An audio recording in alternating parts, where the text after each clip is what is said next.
Hello everyone.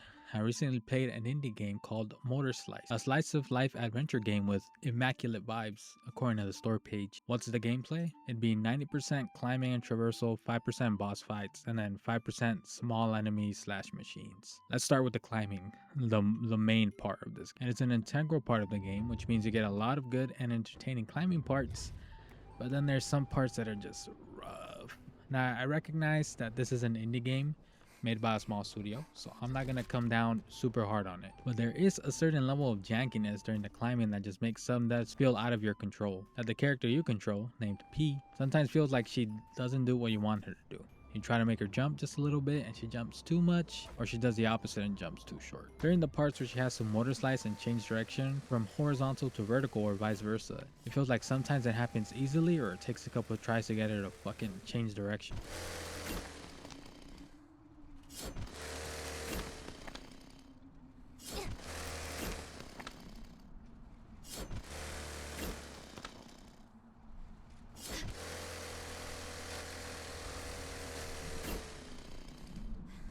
I got to a point where I would dread any parts with long motor slicing. The checkpoints in this game are pretty good throughout, so it does keep it from getting too tedious, but there are just some climbing parts that made me want to fucking annihilate my desk. Take this room for example.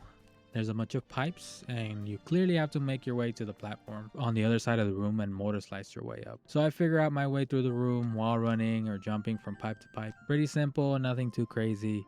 But oop, P wall rides instead of running up the wall like you wanted her to. So you fall to your death and gotta restart all over. So after making your way through the pipes again, this time you manage to climb up onto the platform and now make it to the motor slice wall. But oop, you gotta jump onto the wall somehow before you can make it out of the room. And trying to figure it out, your character wall climbs and off you go back to the beginning. And then those same parkour jumps where your character lands onto the pipe or climbed up without issue, suddenly she falls off or does something unexpected. And there's other parts just like this one. Like this part where you have to motor slice for a long time to avoid these large pipes. I make it across, but just as I'm about to get there, I can't get her to move lower fast enough, so chaos ensues. She just fucking falls off. I try to save it, but fucking. So then you respawn and you have to motor slice all the way back just for this to happen. The last part I wanted to mention is this part where you raise up this tower and you have to make it as it slowly descends down. The first death was on me, I'm not gonna lie, I just forgot to jump. But then there is this part, trying my best to get her to fucking turn, and she just keeps going up until she finally turns. Then she just doesn't grab the fucking pipe the bar that she just gravitates to, but somehow she just fucking flies off. Like, I'm telling you, like, you're supposed to look in the direction for her to change, and I swear to God, I was holding it, the controller, and she just sometimes just fucking says nah. They just don't feel deserved. They don't feel good, especially if it's a slow parkour part. Just recovering that progress just feels so bad. It just feels so bad. I wish they'd at least build a staircase and make my life easier.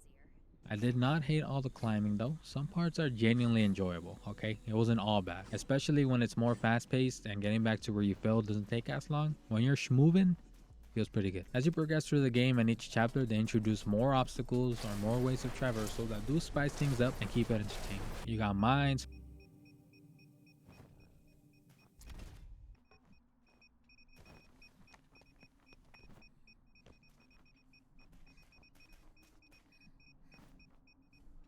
fans, and hacking platforms that all come together to make something that is fun. They even throw in a few sections that come out of left field that are pretty fun, like a lengthy little sliding part or a little part where you have to matrix dodge a bunch of saws and shit, which I actually beat first try because I'm just goated like that. What about the enemy encounter? The enemies are not difficult to fight against, to be honest. Well, besides the flying motherfuckers, those guys.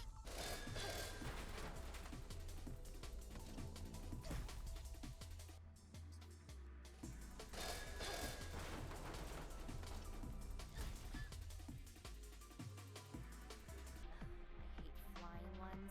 Well, there are only three machine types: the excavator enemies, the flying ones, and then the large roller machines. The first two aren't really that dangerous unless there's more than one. And then the road rollers were at first very imposing. They were introduced and they felt, a little scary because they're so much bigger. But honestly, it's so easy to just get behind them and just kill them, and they can't do anything. They just die. Honestly, there's really no enemy encounters that I can think of that's notable that I can mention. Oh, and there's also parrying in this game. So once you get good at parrying, there's really nothing they can do. However, I will say those parts are a welcome break to all the climbing that you have to do. So there's no big complaints here. Now, onto the boss fights. I'm actually a bit conflicted on these. Well, first and foremost, the build up to the boss fights is done well. Like the cutscenes, and then you can actually see them as you make your way through the level. So there's a bit of anticipation of what's to come. Now, the boss fights themselves, once you make it, well, I mean, the spectacle is done great with how large and imposing these ancient machines are, but the actual boss fights themselves are a bit, I would say, lackluster. The first few boss fights are actually pretty simple and straight to figure out, and the main gimmick throughout all of them is that you motor slice your way through every single one. I mean, who would have thought? It's literally the name. So the initial phase going into any of the boss fights is always trying to figure out how to climb onto them. But once you do it, the fight is basically over because the bosses can't do shit. They can't shake you off, they can't attack you. So they're just kind of idling around while you slice through their body and take them out. Honestly, you can just accidentally stumble your way on top of them in a way that probably wasn't intended, and then they just kind of die. Take this big ass machine guy, for example. I can't even tell you what his whole gimmick was or what he could do. I just kept trying to get onto his leg, and then once I did, it was just over for him. And he had this like big ass arm gun thing. I thought he was gonna shoot at me, but no, he was kind of just trying to knock me into these holes. Also, the actual difficulty comes from parkouring your way through the boss, trying to figure out how to slice a certain part. And it does get annoying when you fuck up the parkour and you fall off the boss and die, because even though the checkpoint puts you right on top of the boss already, you have to re-damage some parts again, regardless of how easy slicing that part was. Okay, some notable bosses would have to be the giant saw machine guy, who's probably the largest boss, which also means he does have a lot more parkouring. Some sections on him were so annoying, and having to restart them was not fun.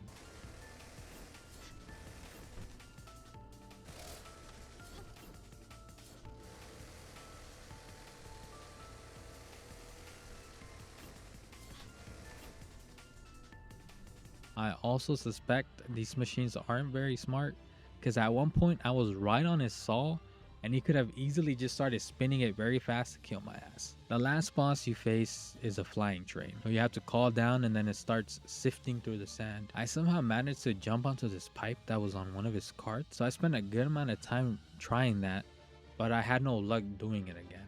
I tried it for like 20-30 minutes. I do like that after the first death, the devs make a hint available to tell you how to beat the boss. I ended up not using any hints up until this last fight because I was frustrated on trying to get onto the pipe, and it turns out you actually have to jump on his face. Overall, I would say that the boss fights were okay, not very challenging in the way I would have liked. And then maybe some sort of multi-phase fight. Well, after each phase is when the boss is stunned and you get to motor slice it. They kind of did it with this boss fight right here, or you have to align the boss with these fans to knock it over to motor slice the last bit. It did have done more of that and less just moving parkour obstacles, and I think the bosses would have been amazing. Now, the world itself is pretty.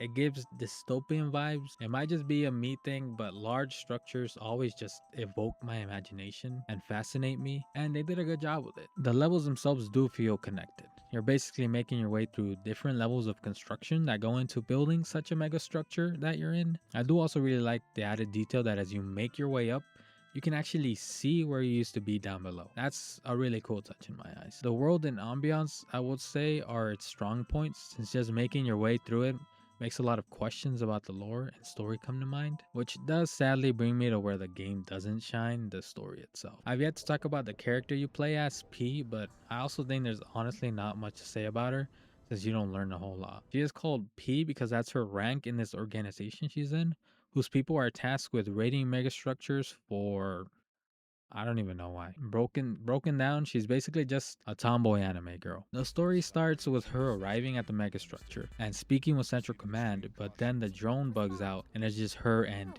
Orby. So the end of the story concludes with P taking off her glove to reveal that she has some sort of disease or sickness killing her. And then you will make your way up this big old tower. You come across this ominous structure in the distance surrounded by a sea and rain, and that's where it ends. And at the end of it, I found myself with lots of questions and none of them got close to answered, since 99% of the cutscenes are what I would describe as gooner bait. It's very clear they want you to be thirsting over P, which middle school me would have loved. Don't get me wrong, but grown up me just wants some answers about the world. The small tidbits of information you do get from P just honestly raise more questions, as there's no exposition or elaboration when she mentions something. So the entire game I'm just like, why did Orby bug out at the start and cause P to lose contact?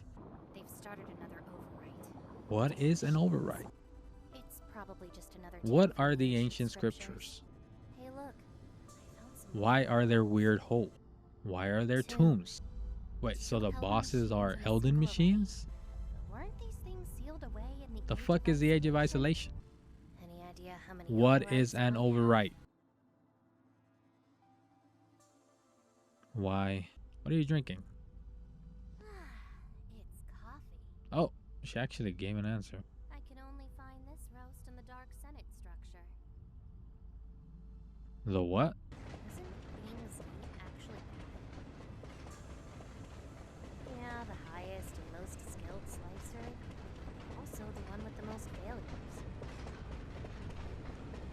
Endlessly cleaning arrays for machines without a mount. This doesn't mean it just. What even is the purpose of your organization? Holes too? Hey, look. I found some weird holes. Why is there another cutscene for holes? Well, it doesn't matter. My job here is to hunt down machines.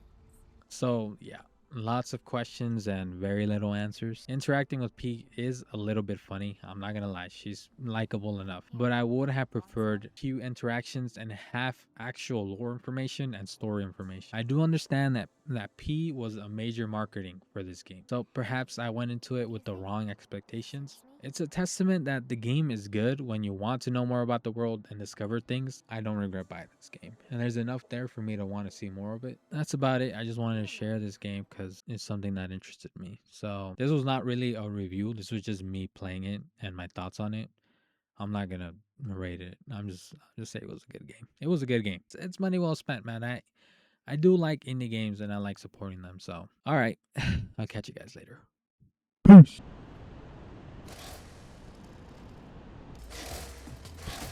Please, me, I need this. My mom is kind of homeless. Dude, I'm watching the stream while you try not to laugh, man. That's disrespectful.